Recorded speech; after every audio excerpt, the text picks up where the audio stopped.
Qual é o objetivo dessa série? O objetivo dessa série, que irá durar por 3 meses, tem por objetivo caminharmos sobre a sabedoria bíblica de Tiago, entendendo a importância das Escrituras para a aplicação prática na vida diária. Isso mesmo, a fé na vida ordinária. A Bíblia funcionando na segunda-feira. A Bíblia sendo real na terça-feira. A Bíblia se fazendo presente na quarta-feira. A Bíblia como um presente na quinta-feira. A Bíblia como realidade na sexta. A Bíblia como promessa cumprida no sábado. E a Bíblia como promessa vivida no domingo. Bíblia de segunda a segunda. Pois a fé cristã não funciona só no domingo. Olhe para o irmão que está do seu lado e diga assim: a fé não funciona só no domingo, mas na segunda e todos os dias. Aleluia! O Evangelho de Jesus, irmãos, funciona na vida real. E esse é o objetivo da nossa série. E a nossa oração é que o Espírito Santo nos guie ao longo dessa jornada emocionante. Portanto, convidamos todos os irmãos a abrirem Tiago. E hoje começaremos no capítulo de número 1. Do versículo 1 ao versículo 27. Se eu fosse você, eu não perderia nenhum episódio dessa série. Iremos até junho. Será maravilhoso caminharmos. Por que série expositiva, pastor? Me explica aí, meu Deus. Estou entendendo nada. O que significa esse negócio, esse trem, né, de série expositiva? Significa que nós iremos pregar versículo por versículo, amém? Que Deus nos ajude, né? Pelo amor de Deus. Glória a Deus por isso. Nós cremos que nós, como pastores, temos uma missão de pregar todo o conselho de Deus.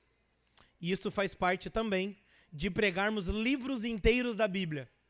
Portanto, nós iremos pregar um livro inteiro da Bíblia, sem deixar um versículo de fora. Amém? Levante a mão assim para o seu pastor e fala: Deus, abençoa o presbitério dessa igreja. Que ele seja um boca de Deus. Amém. Quem achou diz amém. Tiago, servo de Deus e do Senhor Jesus Cristo, as 12 tribos que se encontram na diáspora. Saudações. Versículo 2.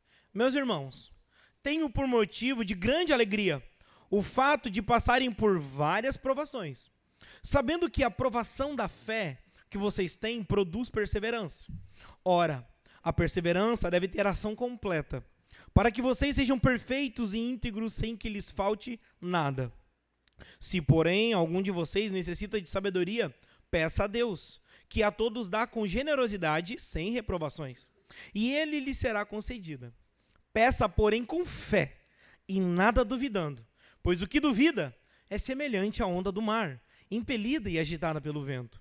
Que uma pessoa dessas não pense que alcançará do Senhor alguma coisa, sendo indecisa e inconstante em todos os seus caminhos. O irmão de condição humilde glorie-se na sua exultação, na sua exaltação, e o rico na sua humilhação, porque ele passará como a flor do campo, porque o sol se levanta com o calor ardente, a planta seca, a sua flor cai, e a formosura do seu aspecto desaparece. Assim também, o rico murchará em seus caminhos. Bem-aventurado é aquele que suporta com perseverança a provação, porque depois de ter sido aprovado, receberá a coroa da vida, o qual o Senhor prometeu aos que ama.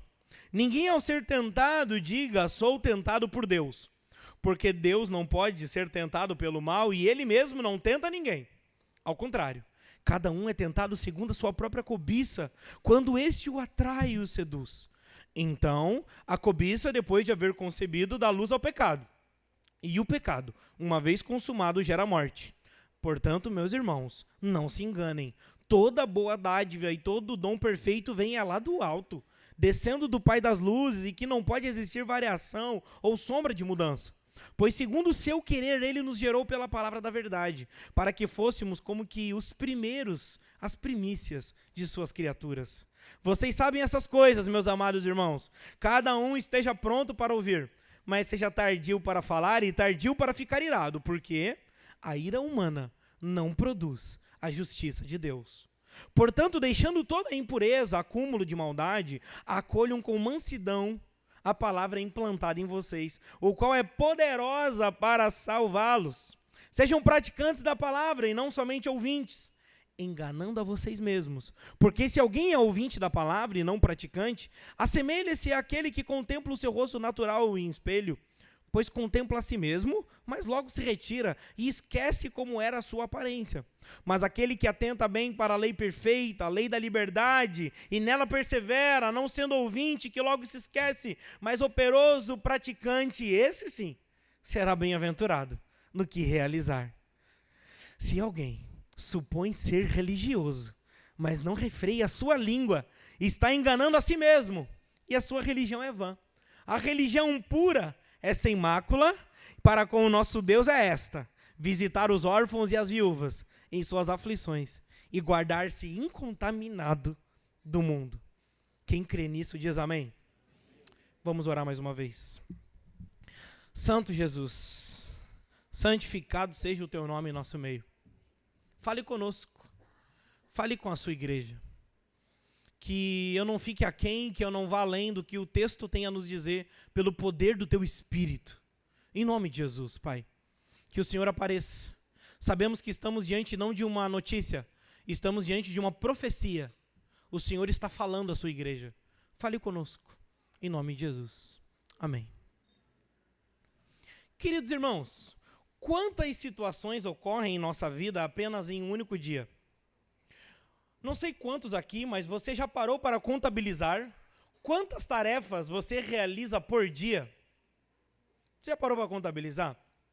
Ou quantas situações você enfrenta em um período único de 24 horas? Há dois tipos de pessoa. Há o tipo de pessoa que acha que 24 horas não é o suficiente. E então ele vive sobrecarregado, vive completamente atarefado e pedindo para Deus para que o dia tenha 48 horas. Tem essa turma. Por outro lado, tem aqueles que são os experts em gestão do tempo. E acham que 24 horas é o suficiente e acreditam que conseguem dar conta de tudo. Portanto, fazem diversas atividades. E dessa forma, com a sua vida, acham que conseguem colocar cada vez mais e mais e mais atividades em apenas um único dia.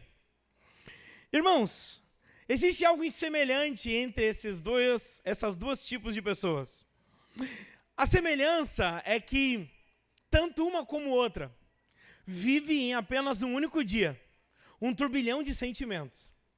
Tanto aqueles expert em rotina, em vida, em gestão do tempo, eles passam por diversas situações e provações nos seus corações, em correr atrás, em tudo começar no tempo certo, terminar no tempo correto, executar uma tarefa, iniciar outra. Tantos esses passam por diversas situações e emoções, como aqueles que não conseguem também cumprir todos os seus compromissos em um único só dia. Também passam por uma diversidade, um turbilhão de sentimentos. Sabe o que acontece? De forma semelhante, é o estilo literário de Tiago nessa epístola. O estilo literário de Tiago é multifacetado. O que significa isso? Que não segue a tradicional linearidade dos escritos antigos. Normalmente, na escrita tradicional, todo bom escritor ele vai iniciar um tema, desenvolver um tema, concluir o tema. Conclui-se o tema, inicia-se outro tema. Desenvolve-se outro tema, fecha-se o tema. Fechando o tema e assim vai, encaixando uma coisa, uma peça na outra. O que é interessante é que essa epístola, ela não segue uma linearidade de temas. Essa epístola é como se fosse um mosaico, em que cada peça parece e é de tamanho, forma e cor diferente, mas está compondo um único quadro. E isso é maravilhoso, meus irmãos. E isso é maravilhoso porque nós temos aqui um Deus que, assim como um mosaico é formado por várias peças de diferentes tamanhos, quando unidas formam uma única obra, uma única peça, nesta epístola nós temos um autor escrevendo de uma maneira pastoral, pegando vários acontecimentos da vida que acontecem em nossas rotinas diárias e condensando em um só livro. E hoje eu tenho uma grande missão de pregar o capítulo 1, que condensa em um só capítulo toda a epístola. Se toda a epístola condensa todo o Sermão do Monte, Provérbios de Salomão e toda a vida ética que Jesus quer que nós vivamos, no capítulo 1, nós temos a reunião, né, o conglomerado de toda a epístola de Tiago. Irmãos, assim como nós lidamos com várias atividades e com vários sentimentos em um único dia, Tiago, ao tratar de diversos assuntos em uma única carta, e como aqui, no único capítulo, nós vemos que Deus está usando esse autor para nos trazer esperança. Que mesmo em meio a turbilhão de emoções, ou mesmo em meio a uma vida cheia de atividades, cheia de compromissos, o mesmo Deus fala especificamente, ordinariamente, as nossas situações. Podemos encontrar esperança na sabedoria encontrada na palavra de Deus, e assim vivermos uma vida menos afogada, menos apressada e mais cadenciada nos ritmos do Evangelho. Podemos ter esperança porque o Deus que servimos não fala apenas sobre os fins dos tempos e a criação do mundo, também nos ensina a como acordarmos, a como dormirmos, a como nos postarmos antes de fecharmos o negócio, a como devemos percorrer o caminho de casa até a igreja, da igreja até a casa. A palavra de Deus também nos ensina como nos levantar da nossa cama e irmos até o banheiro. A palavra de Deus nos ensina as minuciosidades da vida. É interessante se Romanos é uma espada que protege a verdadeira doutrina, Tiago é uma pequena agulha que Deus usa para costurar uma roupa de sabedoria e vestir as nossas vidas tão apressadas e nos ensinar a viver para a glória de Deus. Portanto, se Tiago em uma única epístola condensa os princípios do Sermão do Monte, Provérbios num capítulo em 5 capítulos, hoje no capítulo introdutório, nós iremos organizar tudo que será falado durante 3 meses em 5 partes. Repete comigo, 5 partes. E os nossos bereanos aqui, que gostam de anotar, fiquem à vontade agora nesse momento. A primeira parte nós começaremos do verso 22 ao 25, que somos chamados a praticar a palavra de Deus. Nós acreditamos que o verso 22 a 25 dá o tom do capítulo 1, como também de todos os 5 capítulos. Depois, segunda parte, verso 5 ao verso 8, um meio de graça para conseguirmos praticar a palavra de Deus. A terceira parte, dos versos 9 ao 11, como praticar a palavra de Deus quando tudo está indo bem. Quarta parte, dos versos 12 ao 18 e 2 e 4, como praticar a palavra de Deus na provação, sem cair em tentação. E quinta parte, versos 26 e 27, fecharemos falando que somos chamados por Deus a praticar a palavra tendo a língua curta e o braço longo. Amém? Vamos juntos? Que Deus nos abençoe. Versículo 22 e 25, de olho no texto. Vamos ler e vamos seguir a nossa exposição. Sejam praticantes da palavra e não somente ouvintes, enganando a vocês mesmos. Porque se alguém é ouvinte da palavra e não praticante, assemelhe-se àquele que contempla o seu rosto natural no espelho, pois contempla a si mesmo, se retira e logo esquece como era a sua aparência. Mas aquele que atenta bem para a lei perfeita, a lei da liberdade, nela persevera, não sendo ouvinte que logo se esquece, mas operoso, praticante, esse será bem-aventurado no que realizar. O que esses versículos querem dizer, meus irmãos? Imagine você acordar pela manhã e contemplar aquela belezura, aquele rosto amassado, aquele hálito nada agradável, o cabelo daquele jeito, né? Que só o sangue de Jesus tem poder, né? Você se contemplar no espelho e pensar assim, cara, isso aqui não está nada legal. E mesmo assim, quando você se retira da frente do espelho, você se esquece de como você estava, que o seu hálito não está agradável, que o seu cabelo não está penteado, que você não está com a roupa adequada, e mesmo assim você vai trabalhar, vai para os seus compromissos, vai viver a vida. Irmãos, sabemos que isso não é agradável tanto para os seus clientes, nem para os seus parceiros de negócio, nem para os seus amigos, e na verdade não é bom nem para sua esposa, né, homem de Deus, né? Na verdade não é bom nem para... Nós precisamos olhar, e o espelho serve para nos mostrar a nossa condição, e não apenas mostrar a nossa condição, mas nos ajudar no processo da nossa arrumação, da nossa transformação.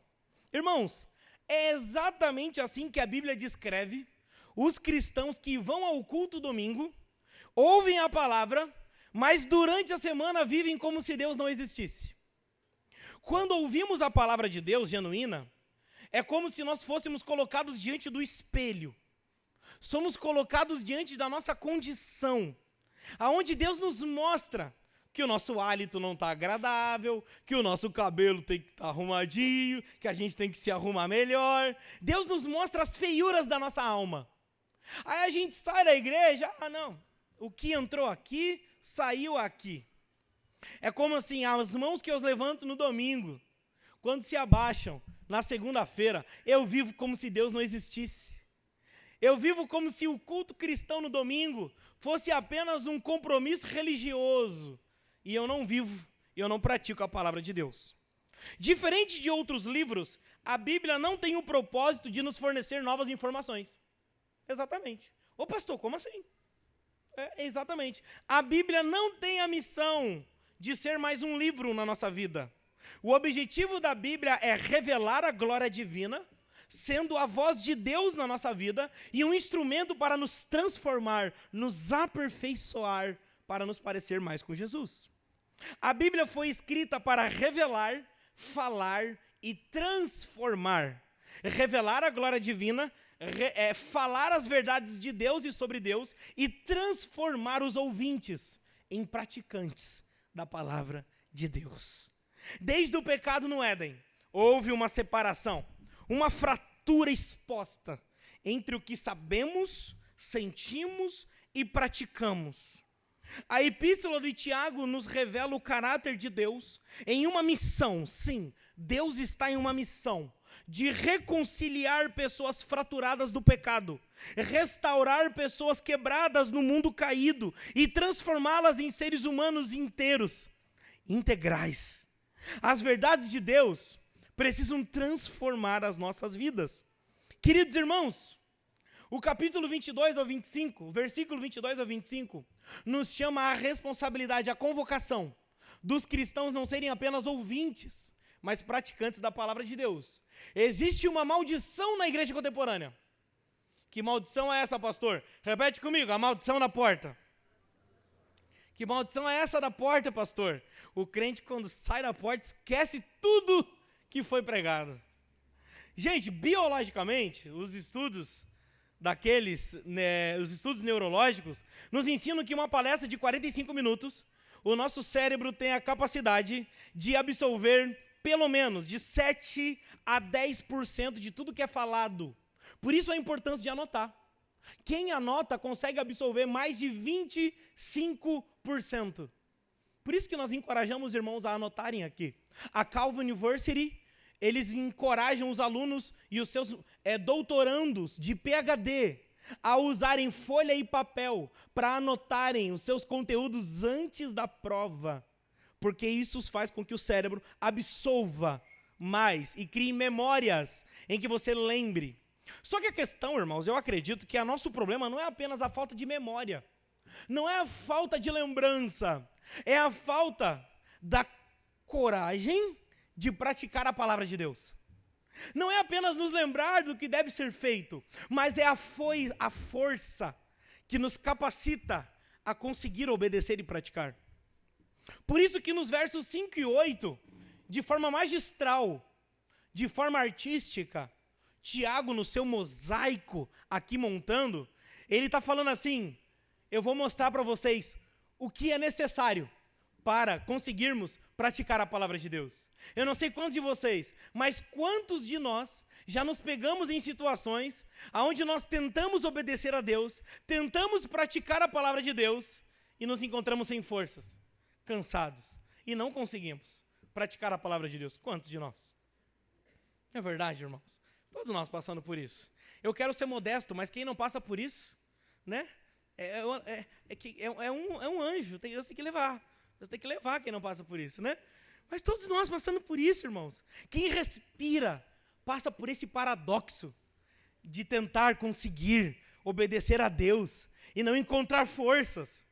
Mas nós temos uma boa notícia nessa manhã. Segunda parte, versos 5 e 8. Acompanhe comigo, Deus quer nos dar isso. Versos 5 e 8. Se, porém, algum de vocês necessita de sabedoria, peça a Deus, que a todos dá com generosidade e sem reprovações, e ela lhe será concedida. Aleluia. Peça, porém, com fé e nada duvidando, pois o que duvida é semelhante à onda do mar, impelida, agitada pelo quê? Que uma pessoa dessas não pense que alcançará do Senhor alguma coisa, sendo indecisa e inconstante em todos os seus caminhos. Irmãos, na visão bíblica, a sabedoria não se limita a acumular informações, mas está intrinsecamente ligada à capacidade de aplicar o conhecimento na vida diária.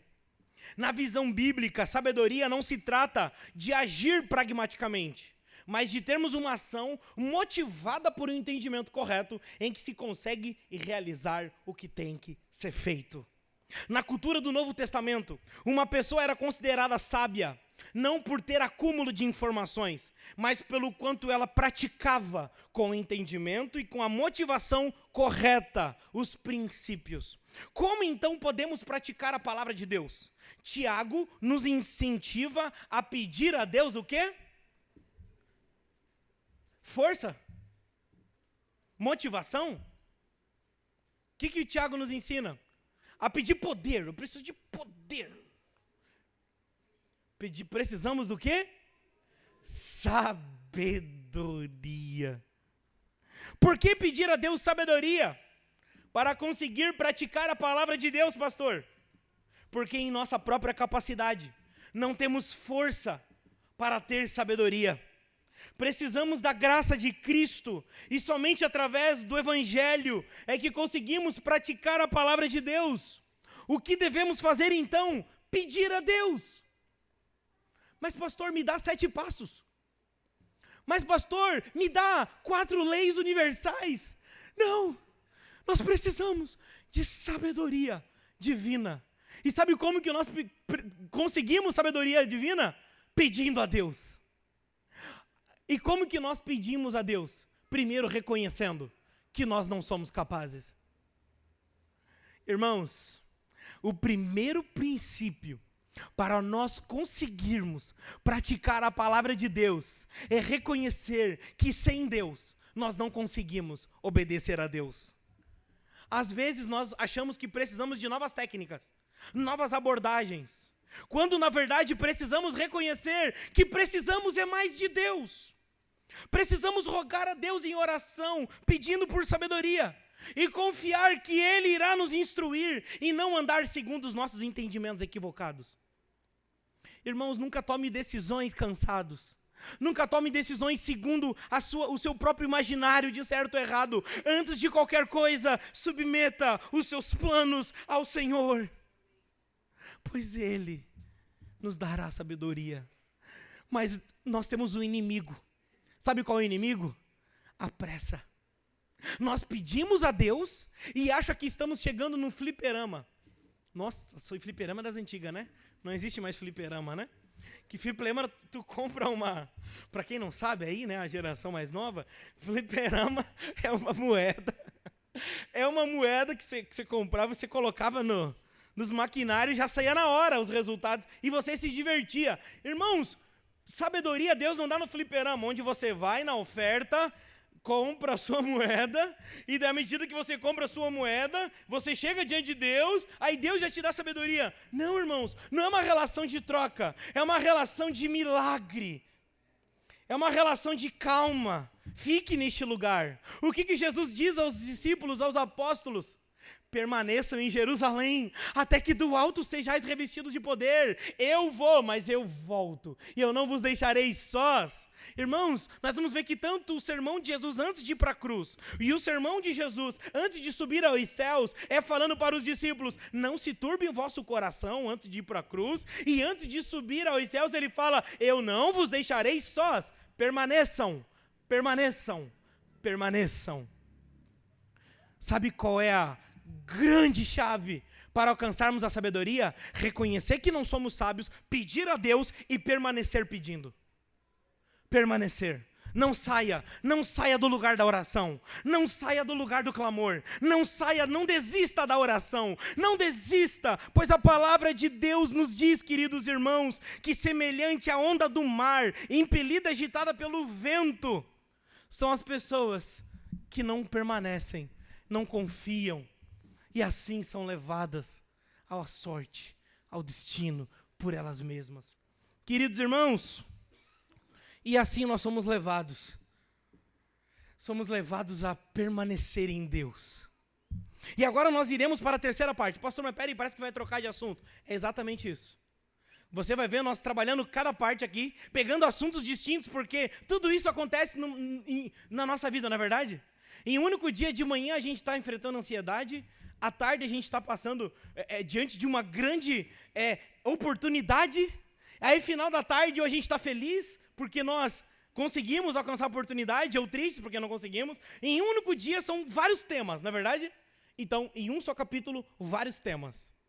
No tema de pedir sabedoria, de necessidade de sabedoria, permaneça pedindo. Agora, versículo de 9 ao 11. Essa sabedoria nos ensina a como ser fiel e praticar a palavra quando tudo está indo bem. O irmão de condição humilde glorie-se na sua exaltação, e o rico na sua humilhação, porque ele passará como a flor do campo, porque o sol se levanta com seu calor ardente, a planta seca, a flor cai, e a formosura do seu aspecto desaparece.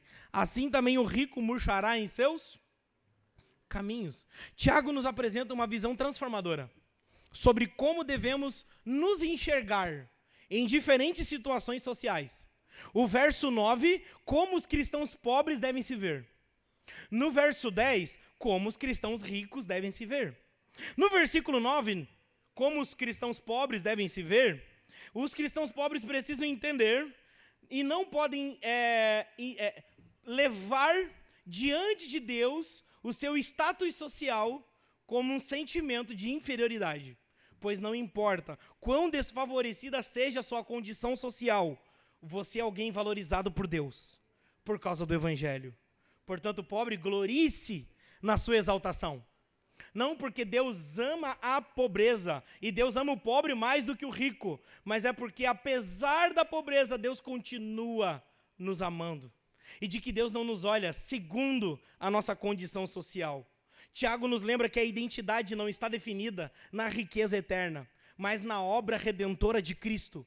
Assim, o pobre não deve se considerar menos favorecido diante de Deus, mas sim valorizado e amado. Amém? Nós tínhamos hoje no nosso contexto contemporâneo é isso. Mas no tempo no neotestamentário, os cristãos judeus se sentiam superiores. Aqueles que vinham de herança judaica olhavam para os cristãos gentios e pensavam, essa galera aqui, esses caras são desfavorecidos socialmente. Esses caras não são favorecidos. Queridos irmãos, hoje os cristãos ricos não podem olhar para os cristãos pobres pensando assim, esses são desfavorecidos. O que lhe falta é fé. Viu aquele herdeiro? O herdeiro olhando para o cara que é guerreiro, falando para ele, o que lhe falta é fé. Não, filho, o que me falta é um pai rico que você teve, eu não tive. Não, abaixa a tua bola. Antes de dar sermão em alguém, antes de construir uma biografia de sucesso e querer dar sermão em alguém, abaixa a tua bola, é o que Deus está falando. Pois o pobre, ele não é pobre, porque ele não tem fé. Na Bíblia também existe cristãos pobres. É isso, gente. E o pobre tem que se gloriar na exaltação.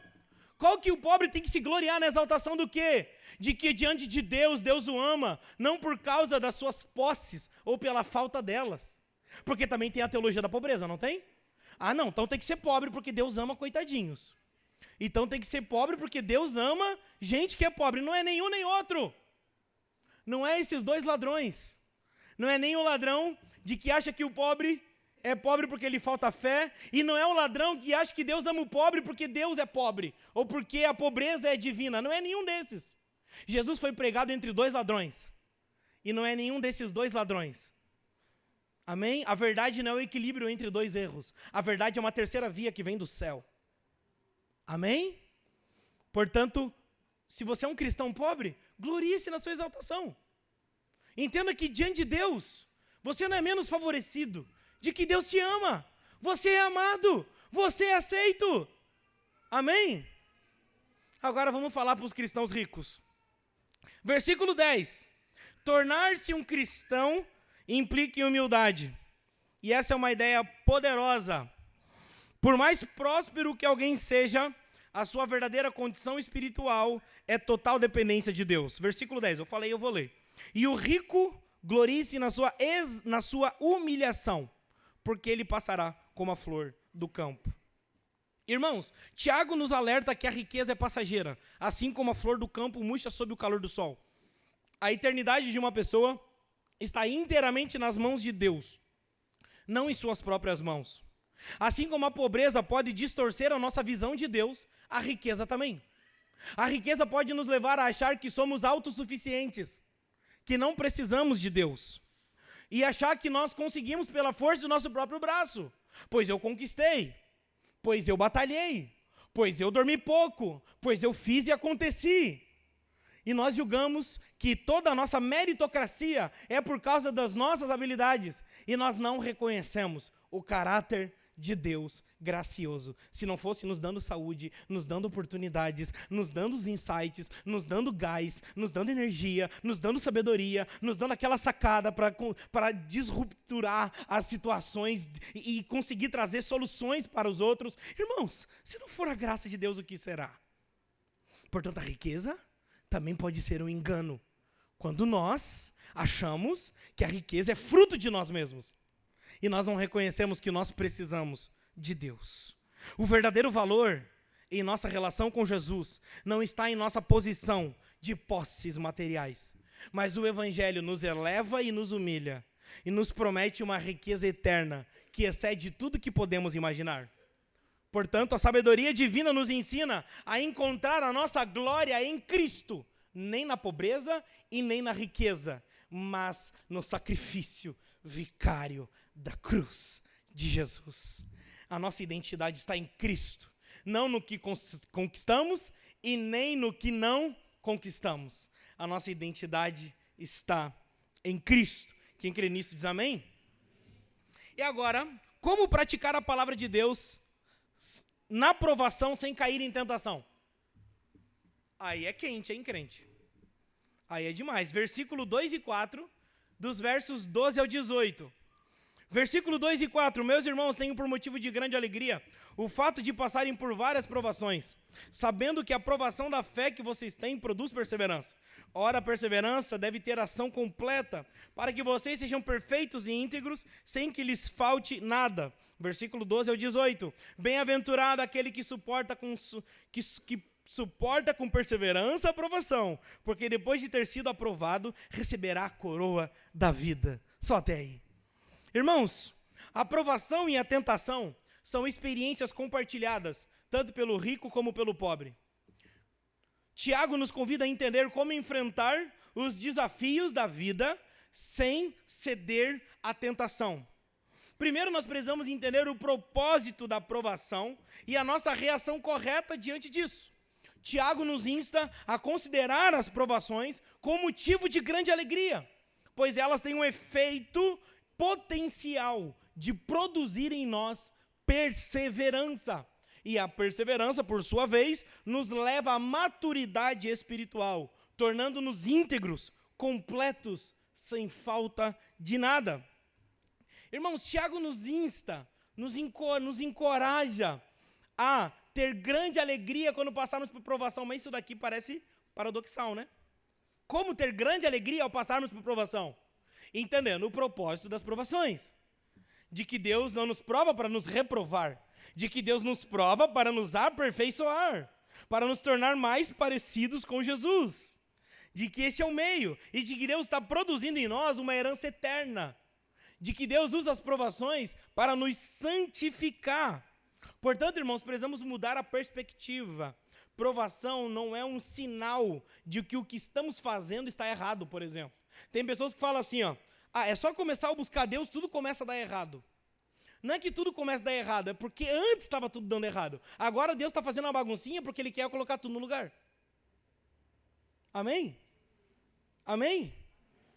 Né? Não é, vou viver do meu jeito assim, e vou levando a vida, e deixa a vida me levar, e vou ser um niilista, né? Eu vou aceitar a maldade como ela é, a bondade que venha do jeito que é, e vou ser um niilista cristão. Não tem como, né? Ser um niilista cristão. Eu vou na igreja, e do jeito, e eu doso o quanto que eu quero me comprometer com Jesus. E eu doso o quanto eu quero me comprometer com Jesus. Irmãos, deixa eu falar uma coisa. Não tenha medo de se firmar em Jesus por causa da aprovação. Que tem pessoas que acham assim, né? Quando eu me firmo em Jesus, aí vem demônio, é ataque e provação. Não, gente. Vem demônio, ataque quando eu não estou firme com Jesus. Significa que eu já me tornei uma presa. Amém? Quando eu estou em Jesus, eu estou protegido. E agora os ataques não me alcançam. Mas quando eu não estou em Jesus, aí que eu tenho que me preocupar. Aí é que eu tenho que me preocupar. É quando Satanás já nos fez a mente para viver um cristianismo morno. Sabe, uma das maiores maldições da contemporaneidade é o cinismo espiritual. O que é o cinismo espiritual? Eu finjo que amo a Deus. Eu amo, mas não amo de verdade. Eu amo a Deus assim como eu amo batata do McDonald's. É só por uma experiência ali de 10 minutos e depois aquilo, né? Não, gente, nós precisamos amar a Deus como um casamento. Nem a morte nos separa. Sabe qual é a diferença? Quando nós nos tornamos cristãos, nós casamos com Jesus, né? Num matrimônio, o pastor vem e fala, até que a morte os separe, não é verdade? Só que no casamento com Jesus, sabe o que acontece? O apóstolo Paulo diz assim, e nem a morte separa vocês. Nem a morte, meu irmão, nem a provação, nem Satanás e seus demônios, nem o seu pecado, Deus vai te vencer. Deus vai te colocar de joelhos. Mas pare de achar bonito fugir de Deus. Pare de achar bonito viver uma vida morna. Pare de achar legal, achar que você está numa relação de xadrez com Deus. Deus, eu vou um pouquinho na igreja, daí tu me dá um pouquinho de bênção. É tudo assim, uma relação de xadrez. Não, irmãos, tem uma relação de entrega, de amor, de cristianismo autêntico, cristianismo verdadeiro, onde o nosso coração se entrega puramente. Estamos passando por dificuldade? Glória a Deus. Estamos passando por alegrias e conquistas? Glória a Deus. Entende, gente? Não é mais as situações que balizam o humor do cristão. Está tudo dando errado. Ai, meu Deus do céu. Eu acho que é a igreja que eu estou congregando. Eu acho que é o dízimo que eu não estou dando. Ou o dízimo que eu estou dando é pouco, eu vou aumentar. Não, irmãos, não é isso. Não é isso. Não, irmãos, está passando por dificuldade? Glória a Deus. Está dentro da prisão como Paulo e Silas? Glória a Deus. Glória a Deus. Em todos os momentos. Não tenta desenhar um porquê. Essa pessoa me fechou no trânsito porque um dia eu plantei um fechamento no trânsito. Saia, sabe desses nós da vida? Eu estou tentando ser bem específico, porque eu creio que Deus está tirando nós da nossa mente. Que nos levam em pontos de estresse e ao final do dia ficamos ansiosos. Amém? Eu creio que Deus está operando uma terapia aqui espiritual em nós. Nos tirando nós, que nós criamos assim, para viver uma vida mais leve. Gente, ser cristão é viver uma vida mais leve. Os problemas para o cristão não é uma resposta, ataque de Satanás e que fizeram uma maldição lá no terreiro. Não, gente. Problema todo mundo passa. Amém? Amém? Olha para quem está do seu lado e diga assim, o sol nasce para todo mundo. Mas o crente, ele tem o esconderijo do Altíssimo, a sombra do Altíssimo. Amém. Glória a Deus. O sol nasce para todo mundo tem problema, mas o cristão, ele tem a sombra do Altíssimo, ele tem o Evangelho que o protege, ele tem a graça que é o protetor solar dele, que cuida dele, que mantém ele mesmo em meio ao sol, guardado. Amém? Aleluia, glória a Deus. Mas aqui ele fala sobre que Deus não tenta ninguém, e aqui eu não posso deixar de passar. Qual é a diferença de provação e tentação? Qual é a diferença? Alguém sabe a diferença de provação e tentação? Deus não prova e não tenta ninguém. Volta para o texto, de olho no texto. Daria até um programa isso aqui, né? De olho no texto. Criar uns vídeos no YouTube para a igreja, né? De olho no texto. Vamos lá, de olho no texto então. Versículo 12. Bem-aventurado aquele que suporta com perseverança a provação, porque depois de ter sido aprovado, receberá a coroa da vida a qual o Senhor prometeu aos que o amam. Ninguém ao ser tentado diga, sou tentado por Deus, porque Deus não pode ser tentado pelo mal e ele mesmo não tenta ninguém. Ao contrário, cada um é tentado pela sua própria, quando este o atrai e o seduz. Então a cobiça, depois de ter havido concebido, dá luz ao pecado, e o pecado, uma vez consumado, gera a morte. Não se engane, meus irmãos, toda boa dádiva e todo dom perfeito vem lá do alto, descendo do Pai das luzes, e que não se pode existir variação ou sombra de mudança. Pois segundo o seu querer, ele nos gerou pela palavra da verdade, para que fôssemos primícias de suas criaturas. Irmãos, como passar a provação sem cair em tentação? Sendo transformados pelo Evangelho. Qual é a diferença da provação e da tentação? É a mesma diferença entre a vela e o barro. O fogo, quando toca na vela, o que ele faz? Ele derrete. Mas o fogo, quando toca no barro, o que ele faz? Enrijece. O mesmo fogo, na vela, ele derrete. O mesmo fogo, no barro, enrijece. A provação no cristão transformado é aperfeiçoamento. A provação no cristão que não é transformado é tentação. Sabe por quê? Por causa da cobiça do coração, como diz a palavra. A questão é, tu é vela ou tu é barro? Tu é vela que derrete, em qualquer fogo que vem, tu já cede, já derrete, ou você é barro? Que quanto mais vem fogo, quanto mais vem prova, quanto mais vem dificuldade, quanto mais vem situações difíceis, a sua fé enrijece, a sua fé fica mais firme, a sua fé fica mais valente, tu se transforma em um cristão mais maduro. Ei, meus irmãos, que tipo de crente que nós somos? Nessa manhã, Deus quer nos transformar, gente. Deus quer tirar essa cera que faz com que as provações derretam a nossa fé. A nossa fé não está fundamentada numa cera, está fundamentada no barro, na pessoa de Cristo Jesus, que quanto mais a aprovação vem, mais a nossa fé se fortalece, mais a nossa fé se fortifica, mais o nosso coração se quebranta. Irmãos, um cristão quebrantado aos pés da cruz não pode ser quebrado por este mundo caído. Uma pessoa que já está aos pés da cruz não consegue ser derrubada por ninguém. Não consegue. Não tem como derrubar uma pessoa que já está morta. Não tem como derrubar uma pessoa que já está aos pés de Jesus. Ah, mas eu te traí. Ah, mas eu falei mal de você. É isso mesmo. Pai nosso que estais no céu, santificado seja o vosso nome. Venha a nós o vosso reino, seja feita a sua vontade, assim na terra como no céu. O pão nosso de cada dia nos dai hoje. Perdoai os nossos inimigos, assim como nós perdoamos os nossos devedores. Meu irmão, o cristão é uma pessoa que ele rompe em amor, ele rompe em transbordamento de perdão. Você me bateu numa face, deixa eu virar outra. Irmãos, foi assim que os cristãos mudaram o Oriente, foi assim que os cristãos mudaram o mundo, sabe como? E matavam eles, não paravam de se multiplicar, chegavam a matar eles, não conseguiam parar. Ninguém consegue parar a igreja.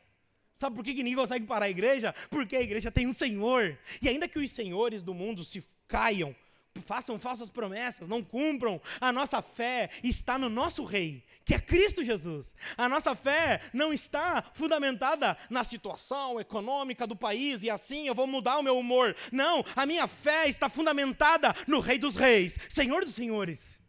É nesse lugar que a minha fé está fundamentada. E tudo muda quando a minha fé está nele. A aprovação me aperfeiçoa. Mas se eu não sou transformado, a aprovação se transforma em tentação. Por isso que Jesus, no deserto, foi provado. Em meio à tentação de Satanás, não encontrou brecha no coração de Jesus. E quanto mais Satanás o provava, mais Deus mostrava a glória que é obedecer a Deus em meio ao deserto. Amém? Chegamos à quinta parte. Versículo 26 e 27. Acompanhem comigo, de olho no texto. Versículo 26 e 27. Se alguém supõe ser religioso, ai meu Deus, aqui vai bater. Mas Deus bate e assopra, tá bom? Fica tranquilo. Se alguém supõe ser religioso, mas não refreia a sua língua, está enganando a si mesmo. A sua religião é vã. A religião pura é sem mácula para com o nosso Deus. E é esta: visitar os órfãos e viúvas nas suas aflições e guardar-se incontaminado no mundo. Amém? O versículo 26 nos alerta sobre a incoerência dos cristãos religiosos que não conseguem controlar a sua língua. Pois se não conseguimos controlar o menor órgão, um membro tão pequeno, como que nós iremos controlar o nosso coração? Irmãos, esse é um sinal claro daqueles que não estão verdadeiramente seguindo a Deus. Charles Spurgeon ilustra bem assim, repete comigo: quem tem a língua grande, tem o braço curto. Esse é Charles Spurgeon, pastorzão da igreja, né? Pastorzão da igreja. Irmãos, não, por que perceba comigo, verso 26, quem não refreia a língua. Aí no verso 27, ajuda ao próximo, órfão e viúva. Parece que são assuntos desconexos, não parece a primeira vir? O primeiro ver parece que são assuntos, verso 27 está falando sobre obra social, né? Sobre cuidado, responsabilidade com o próximo. E no verso 26 está falando da nossa vida, a forma como nós lidamos com a nossa língua. Ele está fazendo aqui, gente, um paralelo, um contraste. Como diz os salmistas, um paralelismo sinonímico, onde estamos usando palavras diferentes, de jeitos diferentes, para reforçar o assunto central. O assunto central é: vocês não estão praticando a palavra de Deus. Portanto, a religião é vã. Nem dos órfãos. O que é? E, gente, o que é órfãos e viúvas? Ele está falando bem assim. Está vendo essas pessoas visivelmente carecendo de ajuda? Nem essas pessoas vocês ajudam. Quem dera os irmãos da fé também. Porque vocês estão insensíveis. Vocês perderam a sensibilidade. Até, já viu aqueles programas sensacionalistas que demonstram o problema da humanidade, fome? É como se fosse assim, mesmo eu escancarando diante de vocês esses problemas, não tem sensibilidade. Vocês só ficam assim, ó, falando, mas o coração não pulsa. Você se olha no espelho, vê que o cabelo está bagunçado, que o hálito, né, não está nada agradável, que a roupa não está legal, e sai trabalhar do mesmo jeito. Irmãos, precisamos ter os braços longos para servir e a língua curta para falar apenas de um só assunto do Evangelho, do serviço ao próximo, da edificação. Devemos usar a nossa boca para a edificação, para a glória de Deus. Amém? Me diz o quanto que você gasta nos seus principais assuntos de relacionamento, e eu te digo o Deus que você ama no fundo do seu coração. Quais são os assuntos que mais você gosta de conversar? E eu te digo o Deus que você adora nesse domingo. Quais são os assuntos que mais pulsam dentro de você? E eu te digo o Deus que você adora todos os domingos.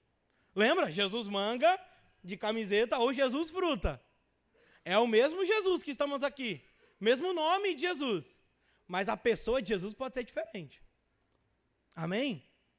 Portanto, seja rápido em amar, seja rápido em transbordar amor, seja rápido em servir, seja rápido, não seja uma pessoa que Deus tenha que escancarar os problemas na tua frente, para arrancar a insensibilidade, mas seja uma pessoa sensível ao Espírito Santo, sensível às dores do mundo, não seja uma pessoa sensitiva, seja uma pessoa sensível, que é tocada, tanto pelas dores do mundo, pelas dores dos seus irmãos da fé, que estão vivendo com você do seu lado, com as dores da igreja local. Seja tocado e transforme isso em adoração, em edificação e não em murmuração. Porque foi por causa da murmuração que o povo de Israel não entrou na terra prometida. Você deseja entrar no céu? O seu grande inimigo vai ser a sua língua. Vai ser a forma como nós lidamos, como a gente usa isso. Portanto, que cesse murmurações. Que o nosso coração não seja iracundo. Que o nosso coração não seja rápido em murmurar. Sabe aquelas pessoas que para agradar é difícil? Sabe aquelas pessoas que para agradar é difícil? Gente, volte a ser aquela pessoa que um simples gesto da sua esposa fazer um café da manhã, você já agradecer. Volte a ser essa pessoa, de agradecer pelo simples café da manhã. Volte a ser aquela pessoa de agradecer um simples abraço dos seus filhos. Volte a ser aquela pessoa mais grata, mais sensível nas pequenas coisas da vida. Volte a ser aquela pessoa que a pessoa não precise mudar a montanha de lugar para provar que te ama, mas um simples gesto de amor já te leve a se sentir amado, se sentir amada. Tire toda a iracundice do coração, insensibilidade. Pare de reclamar do seu casamento, pare de reclamar dos seus amigos, pare de reclamar da vida, pare de reclamar de Deus. Porque senão a gente vai se virar, sabe como? Como Jonas, que Deus tem que botar dentro de uma baleia porque estava incomodando o mundo. Tipo, cara, tu tá muito chato, vai para dentro de uma baleia lá. Né? Tá doido, eu falo para ir para um lugar, tu quer ir para outro. Eu falo para tu amar, tu odeia. Eu falo para tu ir para a esquerda, tu vai para a direita. Eu falo para tu ir para cima, tu vai para baixo. Sabe? Tem pessoas que são tão chatas que Deus tem que botar dentro da baleia. Vai. Aí lá Deus quebra ela, gospe na areia. Vocês riem, né? Glória a Deus, gente. Deus nos ama, amém? Deus faz isso porque nos ama, porque Ele quer nos transformar, gente. Deus quer nos transformar, Deus quer nos mudar.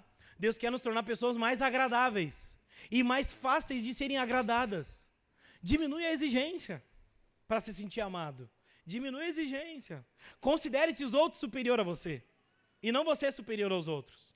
Amém? E seja a pessoa que sirva, que agrade. Seja a pessoa que ame. Seja a pessoa no relacionamento, na amizade, no trabalho, que vai lá, ninguém está fazendo, eu vou lá e faço. Ensina pelo exemplo. Amém? Glória a Deus. Dá um glória a Deus aí, crente. Deus nos ama, aleluia. Neste sentido, somos desafiados, concluo, a viver uma vida de sabedoria, que inclui pedir a Deus, aqui nós vamos arrematar tudo.